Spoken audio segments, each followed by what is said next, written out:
and we think we're better. It's official, got it all together. We don't want them getting the wrong impression. That ain't real, that's a misconception. Been a struggle, only Jesus kept us, and we still fall. So it's hard to get up. We don't want them getting the wrong impression. This is real, ain't no misconception. You are listening to SB Barber Morning Show. And do I have a show for you? Absolutely. We are here at North Central University, and we are in this beautiful facility, the Trask Worship Center.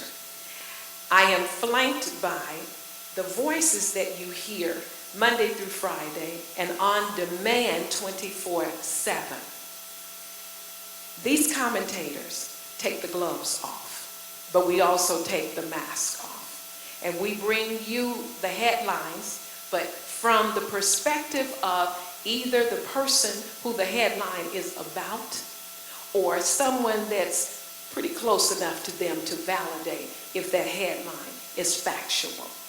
And that aspect is gmsnewschannel.com.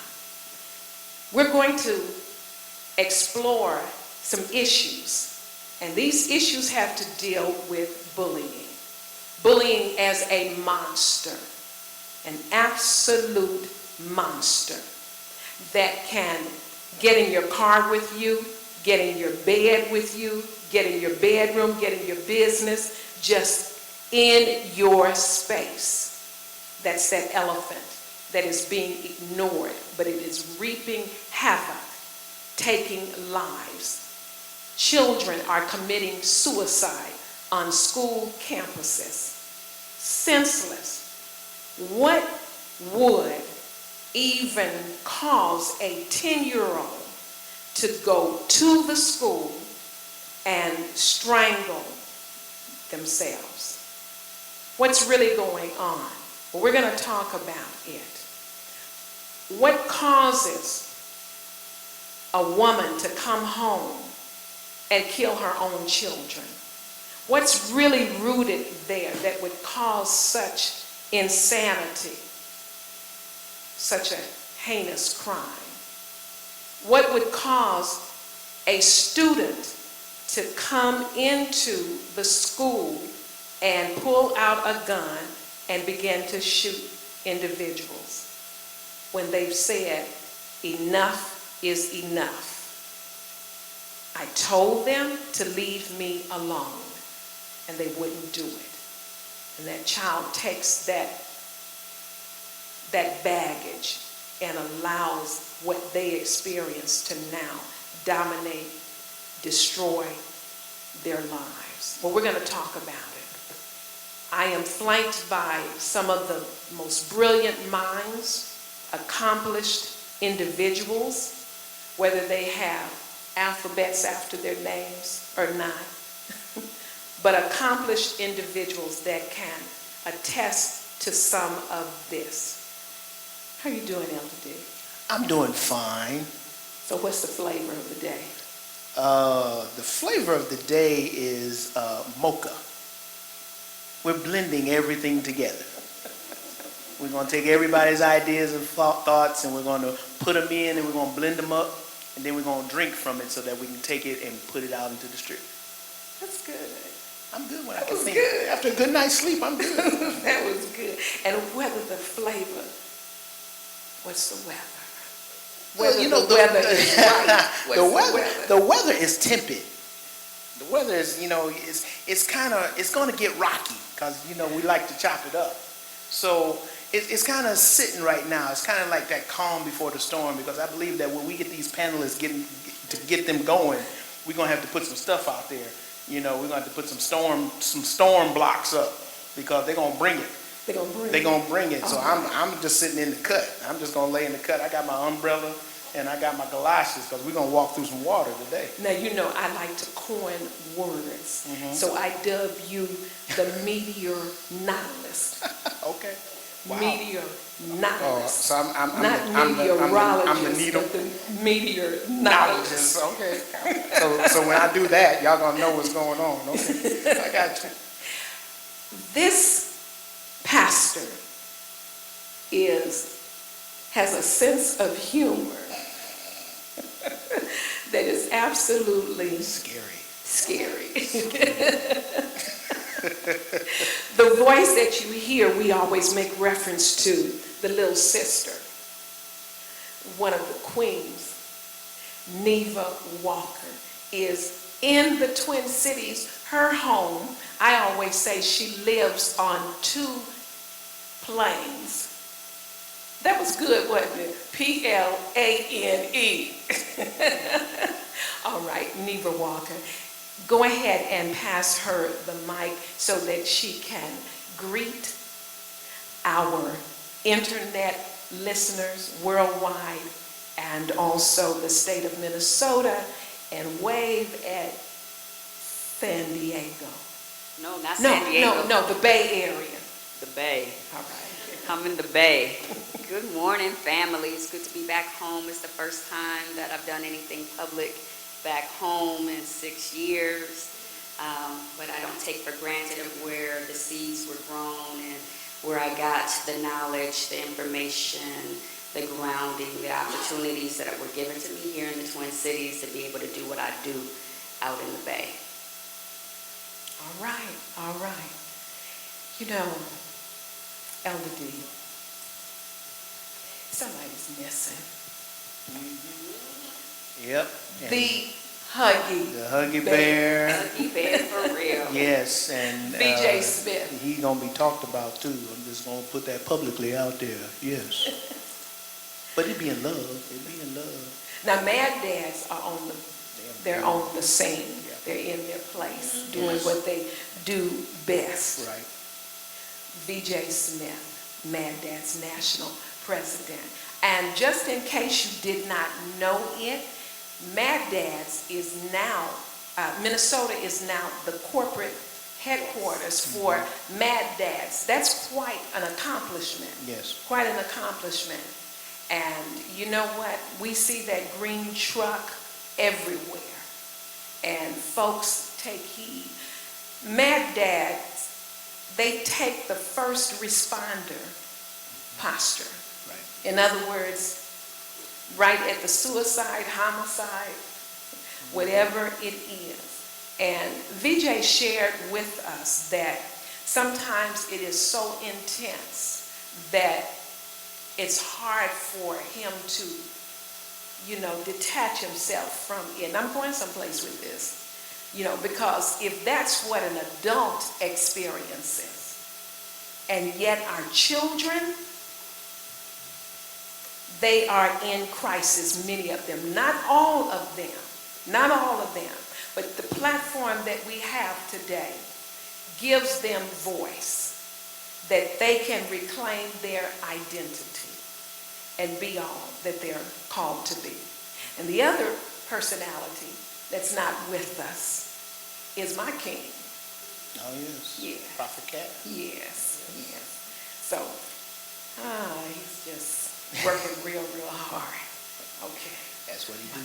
I have to salute him. Yes. Before we move on from BJ, I want to give some special love to Mad Dads and BJ. Yes. One of the last public things that I did here was to get celebrated by Mad Dads through the leadership of BJ, of being honored and celebrated for me retiring after 8 years of serving in the Minnesota legislature.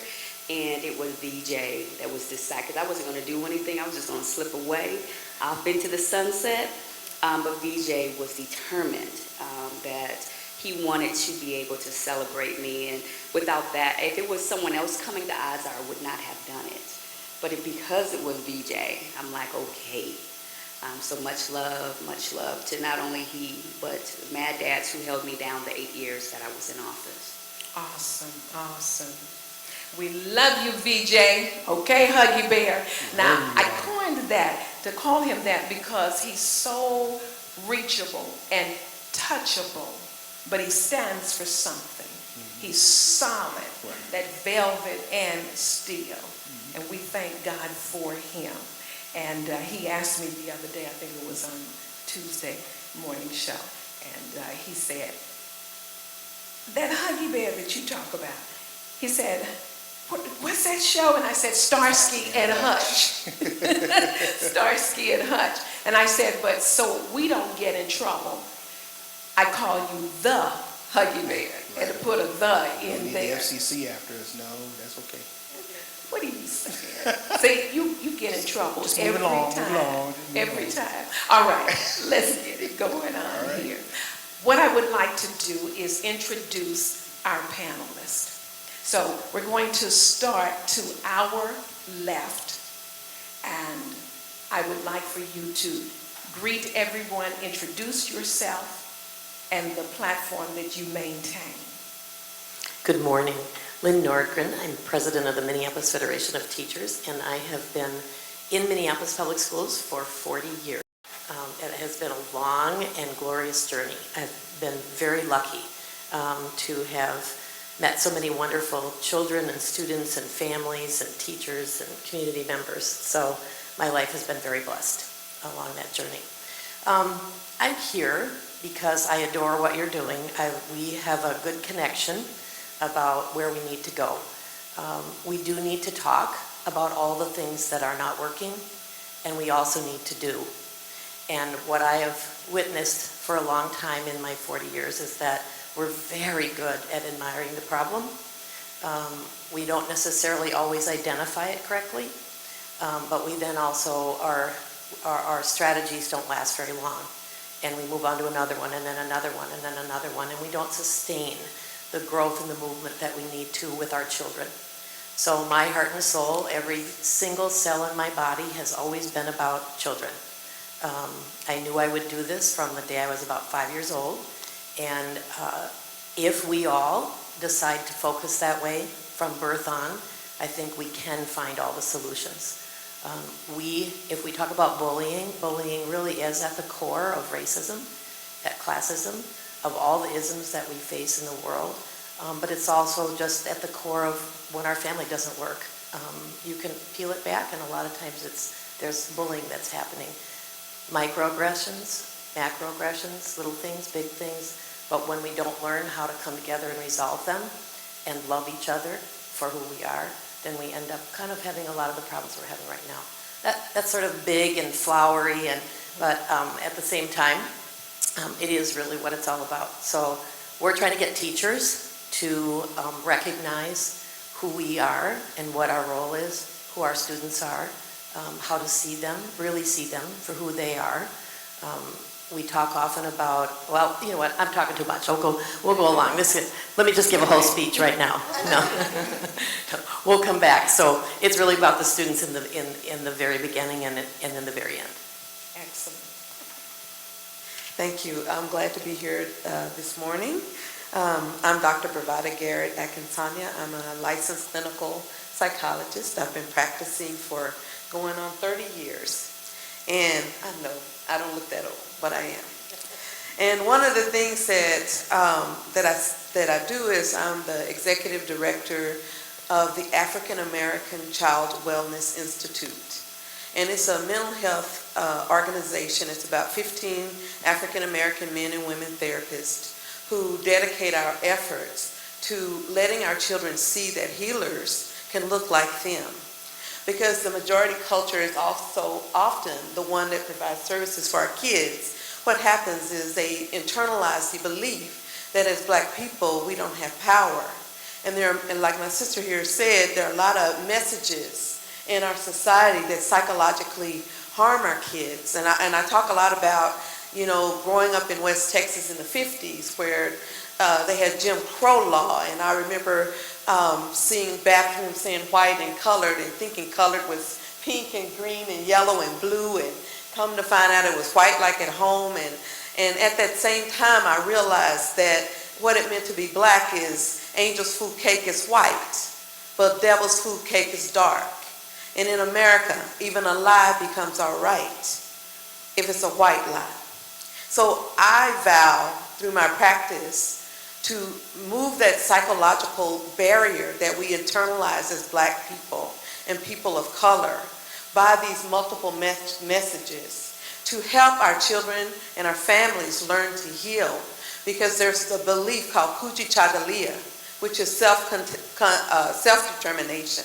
And we can heal ourselves if we stop trying to be something we're not and claim the genius within our own selves and within our own culture. So I'm here to talk about how to heal from the multiple layers of transgenerational trauma, as well as the everyday trauma that our kids get and our parents get and our community get. So I'm happy to be here. Excellent.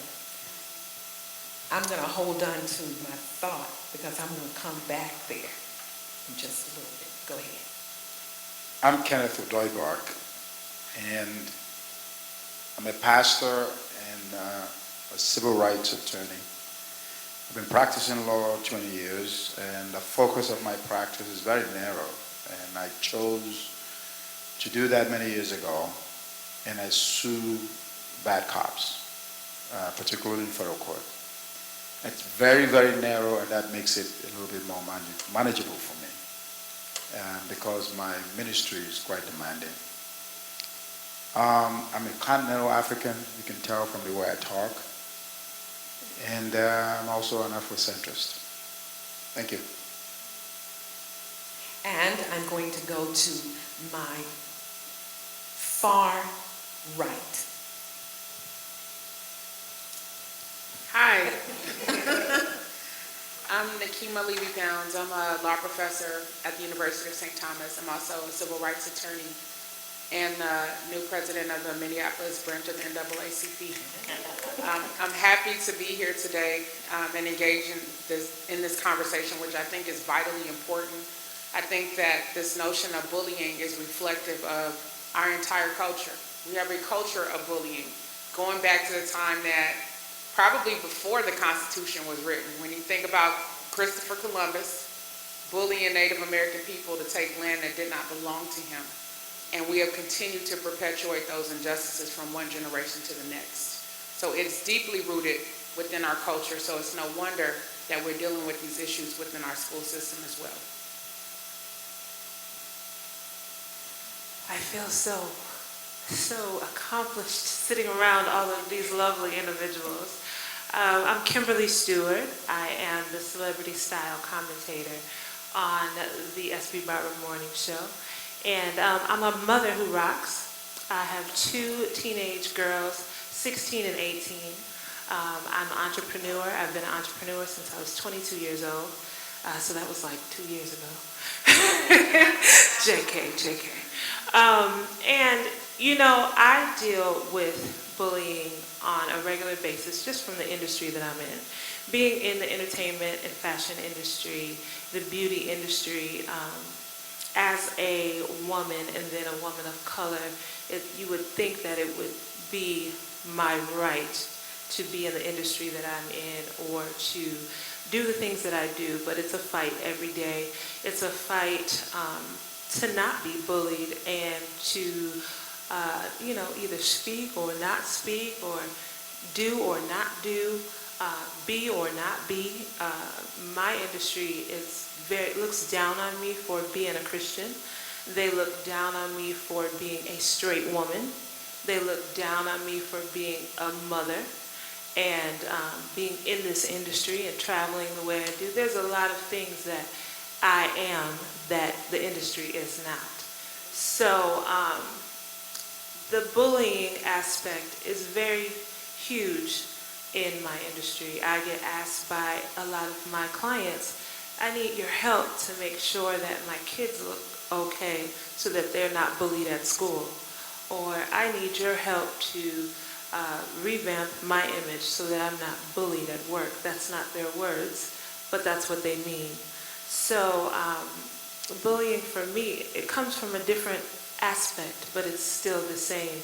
And it's more about how people feel on the inside is what I am approached with. And they want me to mask it on the outside.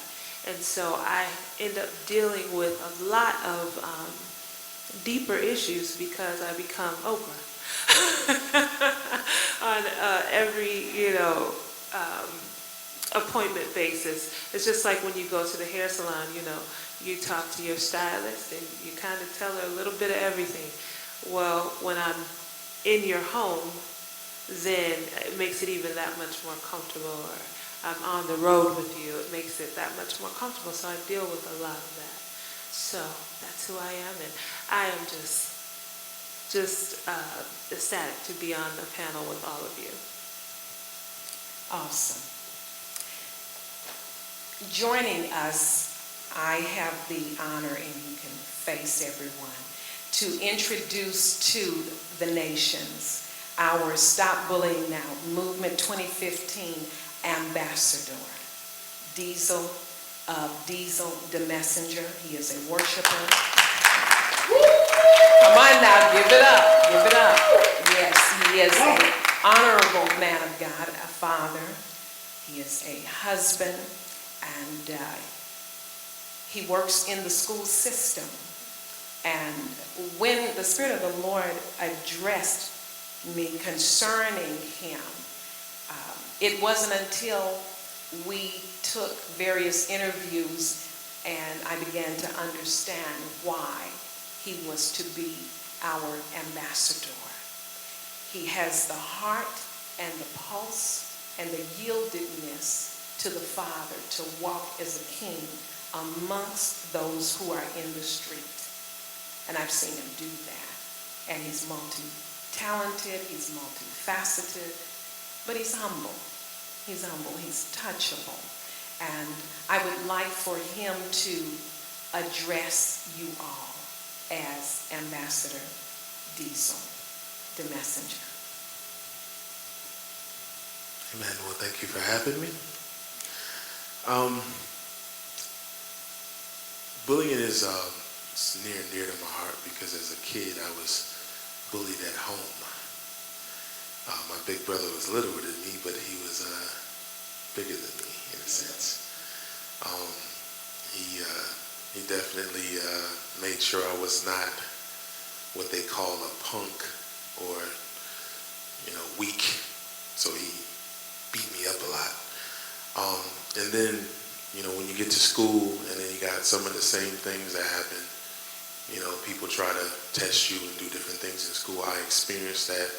I was very short and very overweight, so I got picked on a lot.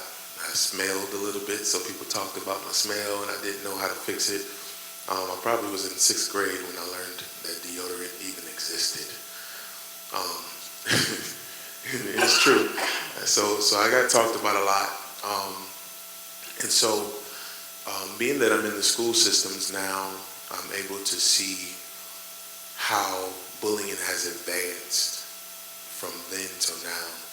I'm now 30 and I don't know if I'm supposed to say that on here, but I'm now 30 and so I've been able to watch high school kids. I work with kids from 6th grade to 12th grade, and I'm able to see how the mentality has changed and how more forceful bullying is now than ever. It's more common now, as it was spoken before, for a kid to walk into a school and actually try to kill themselves in school. And I've actually had one student in my school that attempted this same thing at my school. And and so to know that this is real, this is not something we're just hearing about. This is something that happens, and it had happened in the school I work in. And the young lady was not only being bullied at school, but being verbally, physically abused at home. So to have those things happening at home and to also have it happening at school, she felt that it was over. And she came to school and she tried to hang herself in school. And that's a true story. And then also when you have kids that are coming to school and they're shooting up the school, we wait so long to address the problems, and that's why these things happen. We see this kid in a corner that's quiet all the time, and they're the one kid that a lot of people don't pay attention to. And I'm blessed to be in the position that I'm in because the foundation that I work for, I won't mention the name, but the foundation that I work for now has put me in a position to reach out to that kid that one kid that when you walk into class is silent and nobody's paying attention, or that one kid that's been getting bullied on and they don't know who to talk to. That's why I'm in the position that I am, and I thank God for the opportunity, because he's called me to the youth, not only through the word of God, but through song. And so I'm able to reach them in a multiple different areas. But now that I'm in a position to talk to them, I've recognized that when God places us into positions like this, we can't take it for granted. We can't sit back and watch things happen and not take action. And so this is why I'm a part of this movement. It's because I know that this movement is necessary, and there are a lot of kids that need our help. And so I'm honored, and I'm grateful to be an ambassador for this movement. All right, you will be hearing from Dezal, the messenger, later in the day, and he will be performing music along with his queen, his wife, and we're excited about that. As we are preparing to transition very quickly, Yana is going to come before you, because this platform is for them. But we're going to take the gloves off a little bit more, and we're just going to get right into this. So Ayanna Washington is going to prepare, and she's going to come in spoken word, and so we're just going to cover some things very quickly here. All right, I'm coming back to you, Doctor. Specifically, as you were talking about the pain and the trauma from our history and our ancestry and that type of thing. But most would say, Dr. Professor Nekima, get over it. Just get over it. You know, that's what many of our teenagers are being told. It's been spoken, it's been barked in their faces. They see it happening in some of their homes, because in some scenarios, it's a gang mentality that's raising them. And these seeds have been loosed on the streets. I was driving last week, and as I was coming down the residential area, she couldn't have been any more than 8 years old, maybe 7. And I caught her attention, and I smiled at her. Well, she didn't smile back. She did her thing, and I don't know, she threw something and said something. And I wanted to pull over and get a switch, but I had to keep moving. But the point was, there was a time when I had permission to do that, and things were not like it is now. Why would you tell me to get over it, Dr. BraVada? Well, people who say get over it, they don't understand healing. They don't understand trauma. And one thing I say is you can't get over a trauma if the trauma is continuous. It's perpetual, daily, insidious, all day, 24/7. When you look at the TV and the people who are supposed to be beautiful don't look like you.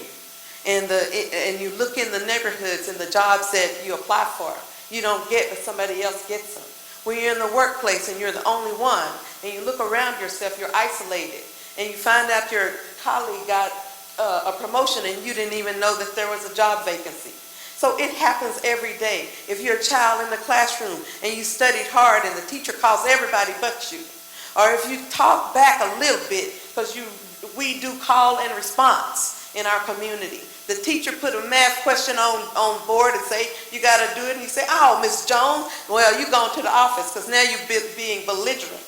So we get disproportional suspensions, disproportional arrests. And then when we get arrested, we get the hardest criminal punishment. So we know that everywhere we look as people of color, that pain, it keeps going. It's like Timex, takes a licking and it keeps on ticking. So one of the reasons people say get over it is because they want to be free of the guilt. They want to be free of the shame.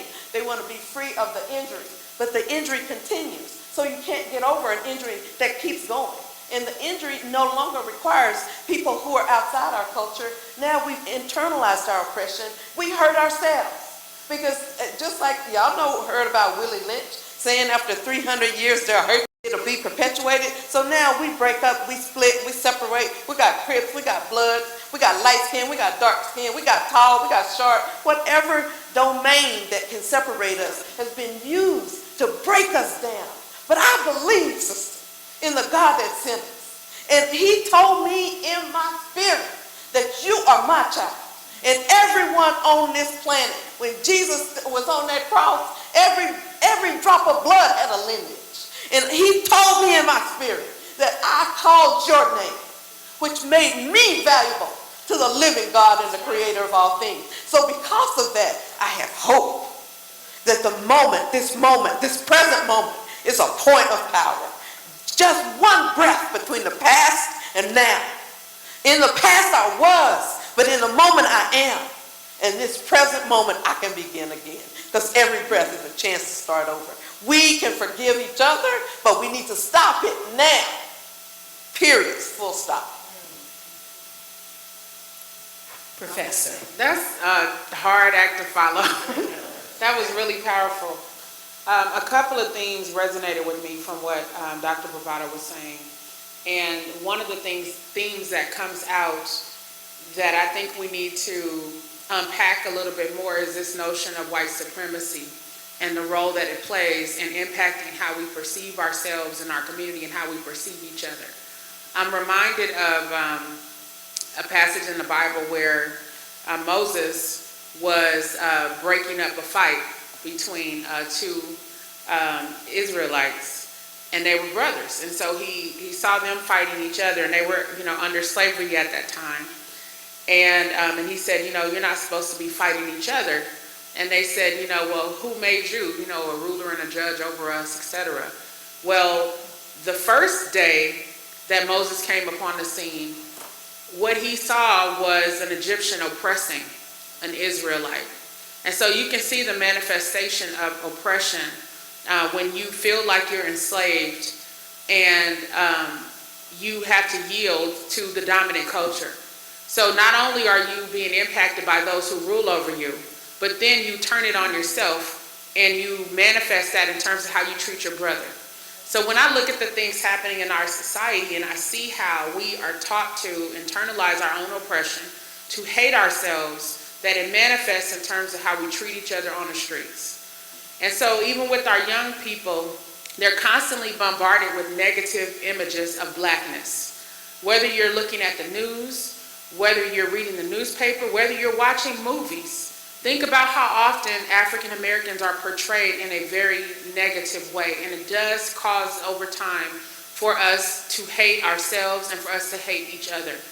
And we have to understand that white supremacy is at the root of a lot of these issues. We also know that there is an enemy that we cannot see that wants to keep all of us divided as a people.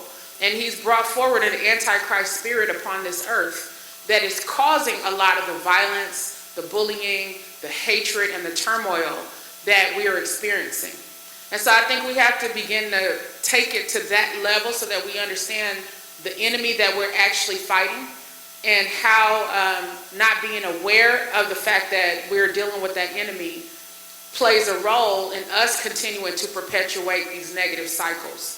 As adults, we have to begin to use our voices when we see our children being portrayed in a negative light on television. When we're looking at these news stations, how often do we actually challenge that dominant narrative?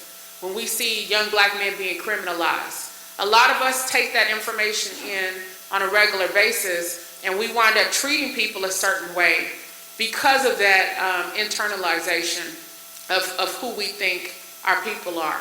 So I think that it's problematic on that level. And it's not surprising, as I was saying earlier, that this stuff trickles into our school system. What's happening in schools is just a mirror image of what's happening in the broader society. Even with our political system, how often do we see bullying happen? How often do we see politicians trying to turn the tables on the people that they consider to be the weakest, the most vulnerable, and those who don't have a voice? And they use what we call a bully pulpit to give their message, which oftentimes disenfranchises those who have the least amount of power within the system. So I just wanted to kind of open it up a little bit because, again, what's happening in schools is a manifestation of what's happening in every other aspect of our society. And we have to take a stand against the concerns that we see, or they will continue to perpetuate. Well, let me, as we've opened it up, let me bring it to what I would call the criminal justice system, because I want to get my brother involved in the conversation, and I know he's on a time frame, so I want to get Brother Ken's perspective on the aspect of, we hear the trauma, we hear the internalization that is going on, and from your aspect, Ken, of dealing with police brutality, and we were talking earlier about this, it's two sides to it. It's the external, white supremacist attitude that is out there that is perpetuated upon a particular culture, i.e. African American, i.e. male, but at the same time, there's an internal conflict that's going on that confronts that. And when two things that are diabolically opposing each other confront, you have chaos. So from your aspect and from your position, how does the whole concept of bullying manifest itself in the courts? How does it manifest itself in that confrontation between authority, law enforcement, and individual African American male or whatever? I'm surprised that you asked me that question. It's as if you're reading my mind. I'm going to answer that question in a long way. And it starts with a career. I started my career in television. I worked for Channel 5, 9, 11, for about 10 years. And when I started my career, I was a photojournalist. There were two of us, one in CCO and me in Minneapolis.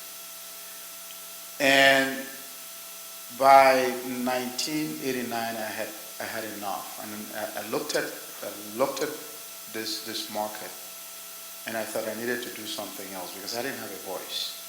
Even though I would go to all the hot spots, the pictures that I was taking I thought were vile, because it gave the viewers the wrong impression of what a black person is. But I wasn't the one taking those pictures. The scenes misrepresented the stories. So I went to law school. And when I came out of law school, I decided it was a conscious effort that I was going to practice in civil rights. Specifically, an area that I can have influence. I didn't have influence, I could not have influence in the legislature because, one, maybe I would not be elected. And even if I were elected in the Senate, there's usually no more than 2 or 3 black people. In the House, maybe a little bit more. And so I decided I'm going to tackle police brutality. I had some ability under law to address that issue. I look at a lot of people focus on the internal conflicts of African Americans, of black people. I think they've had enough. They've had enough always saying, I have to change the way I look at life. With the most analyzed group of people on earth. And I kind of say, you wouldn't see me do that. I'll say, it's enough. I mean, we know what our experiences are. If you're hungry, I don't need someone to tell me that I'm hungry. I know it. You know what I mean? But what we don't realize, that's the basis of my ministry and my law practice. My goal is to educate people to see two things. In the scripture, it comes from Galatians. And I'll paraphrase it. Galatians 3:28, I believe. There is neither, this is Christ, a summary of Paul talking about what Christ represents. There is neither Jew nor Gentile, no male, no female, no slave, no free. We are all equal in Christ. That's one. Then you go under law, we're supposedly told that we're all equal under law, and better yet, the laws in the United States emanate from the people. So God gives me authority. I like the word. I'm going to go home and tell my wife that I've been told that I'm a king. So she better treat me as a king. Yeah. So the power comes from God to us, this equality. And the law comes from us to the government. The way I see bullying in police, our kids see the way a police officer treats us, mothers and fathers. Now, how do you think that child is going to have respect for you when you are being disrespected publicly? Let me give you one really, really poignant example. It just happened a few months ago. It's an African-American professor. All right? That's not a common picture in Minnesota. A female African-American professor, not viewed as a firebrand, recalcitrant troublemaker. This is an intellectual. Where is she arrested? Just going to a mall. All right? And she's arrested with the rest of the folks. I'm not minimizing those who are behind her. You should look at the picture. I'm a picture guy. And she's represented. Despite her intellectual ability and accomplishment, she's still treated like a common citizen. You see, and the stories, some stories are written that are favorable, but not with a sense of outrage.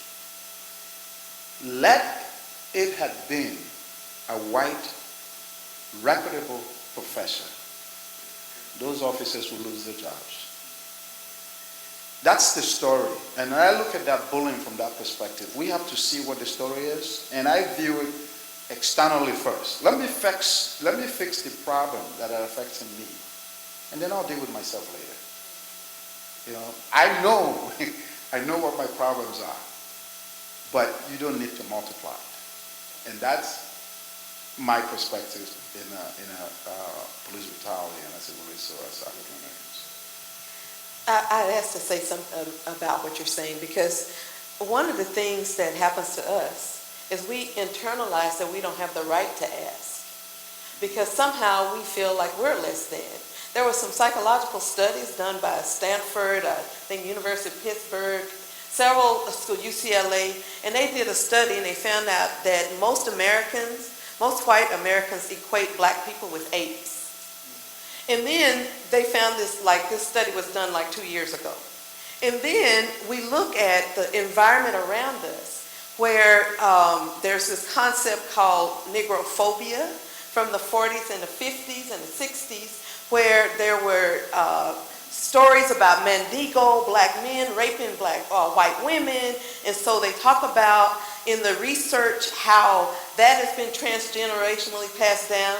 So when we see a black person or a young teenager who's African American, the door goes click you click your door, you clutch your purse. So our black bodies have been racialized and criminalized. And what happens is, because we have this microaggression, which is assumption of criminality, before you even get out of the door, well, what happened to Gates at his own front door, Professor Gates? It's the idea that when they see a black face, they equate it with criminality. And we even have a psychological test you can take. I don't know if you've heard of it. It's called IAT. It's a test to look that you can go on the internet for free and look at your biases, your implicit attitudes and biases. And what they find is that if we looked at that, a lot of times people hold those biases against us. And because of those implicit biases, they are primed, so to speak, to see us as crooks and criminals and people who are going to steal. That's how we get children like Trayvon Martin shot. Because you can't just be walking with a pocket full of Skittles. You must be up to no good. I'm just saying. I agree with you. That's why I thought my personal focus is external. Look, I am surprised. I've always recommended this to my clients. Every black person that comes to my office, I ask them first to go see a psychologist.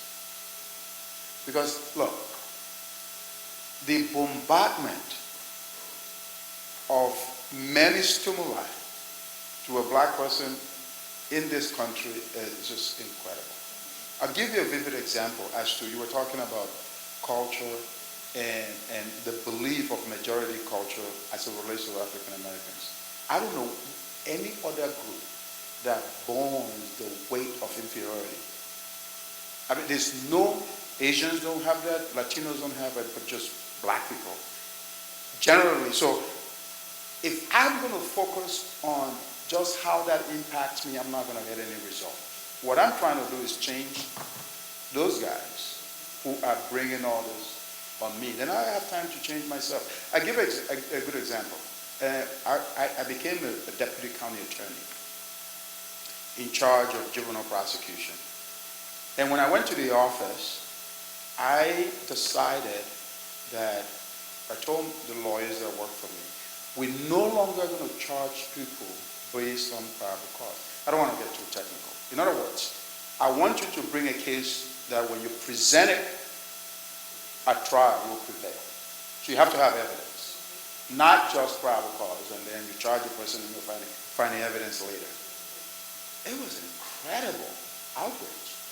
I was called everything, a public defender, not a prosecutor. I don't know what I was doing, but that worked out. And then finally, one good example was, I said, guys, I am not impressed at your conviction rate. All right? You should get a conviction. Because if someone did something wrong, you present it to the court or a jury, you're going to get a conviction. So that doesn't impress me. What impresses me, if the defendant, at the conclusion of the trial, they look you in the eye and say you did a good job, and you were fair. It's like, no, that would never happen. Guess what? We had a case where a guy was going for over 20 years, 2 attempted murder cases. At the conclusion, I was involved in that case. I worked through the case, helped manage it. At the conclusion of the trial, the mother of this boy looked at my prosecutor and said, you did a good job. They never thought that would happen. If you're fair, you are fair. It doesn't matter whether the guy works or goes to prison for the rest of his life. Fair and justice is that. That's what it is. And that's what we're asking for. And so I can determine, I can tell you, no, you have to treat me a certain way. Let me decide how that makes me feel. So we've raised the level of the conversation, in my mind, from the personal to systems. We just had a wonderful discussion around the criminal justice system. I want to bring in 2 other systems that are at our table. One is the education system, and the other is the fashion industry.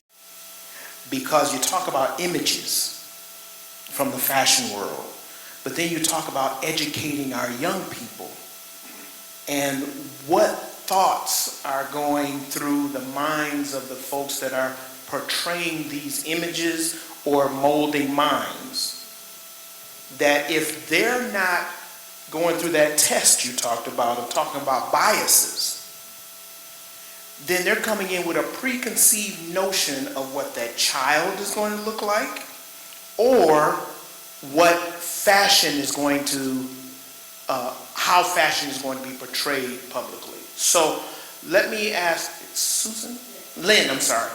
Lynn, talk to me a little bit about, from a teacher's standpoint, from your years of teaching, how does or could biases, personal biases,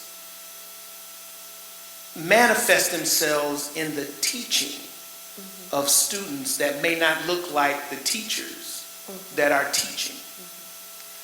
Well, we really have a yin and a yang going on in education right now. We have, I do say to teachers, and we talk about this, that we are all inherently racist because we grew up in a racist society. We saw images, we read books. I remember in 5th grade, the teacher read a book that I loved, Brady of Grant. I couldn't wait for the teacher. But every time he mentioned anything about, he didn't mention it, the book mentioned Native Americans, the word was savage. So that's all I heard, you know. And as I grew up, they think, well, that's not right. That's not okay. But we didn't talk about it. We didn't think about it. So we grew up, and I'm older now, but still, those things, those images have been there. And on the news and on the radio and wherever we go. I know that when 20 years ago, I bought a house in the north side of Minneapolis, and my mother cried. And she said, "What are you doing?" I said, "This is where I want to live. This is where the students that my families, this is, I want to be here." And she said, well, they aren't going to like you being there. I said, Mom, you raised me to believe, and who is they? And so even the people that taught me to love and believe in social justice and all those things still have images from her own growing up. Now she loves coming to my house, and she giggles and laughs, and I'm still here, you know. It's a lovely place to live. But it was just those little things that happen in our, so teachers, we talk about this. What are our biases? What are the things that what are the lenses that we're seeing through from where we grew up or what we've heard? And so I do believe that the great majority of teachers, not all, I know that there's still some there, try to see it and overcome it and think about it. We have workshops on it, although I don't think you workshop your way out of this. I think it's a part of still, though, trying to be ever present. But I am going to be really honest today, and you may all get mad at me for this, and it may sound like white privilege talking, but we do have kids coming from poverty, not blaming, not shaming. It is a fact. If you're not eating and you don't have a bed to sleep on, and you don't have your asthma medication, you don't have your glasses, I would be crabby every day if that was happening to me. I would quit, I would give up, or whatever. And yet we expect children to come to school and make it through all of that. Right. And sometimes some kids don't present themselves as we need in the school classroom, so we can all kind of get through the day. And you said if somebody shouts out, well, we're kind of used to that now. If somebody shouts out, we're like, that's all somebody's going to do. That's good. But we do have too many children. All children, I believe, in society have seen too much, have heard too much, and we've not protected them. We've not let them be children. They turn on the TV and there's a dead body. On almost every criminal show, there's a dead body there, and it's violence.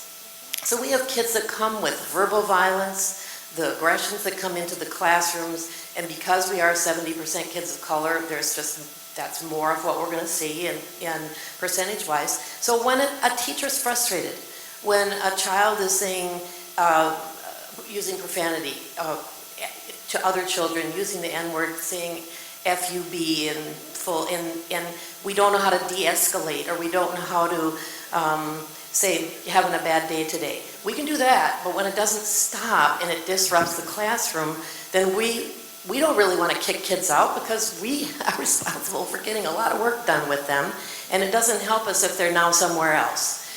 We also don't believe that necessarily kids should have gone home, because we have seen children who figured out very quickly, if I do this, I get to go home.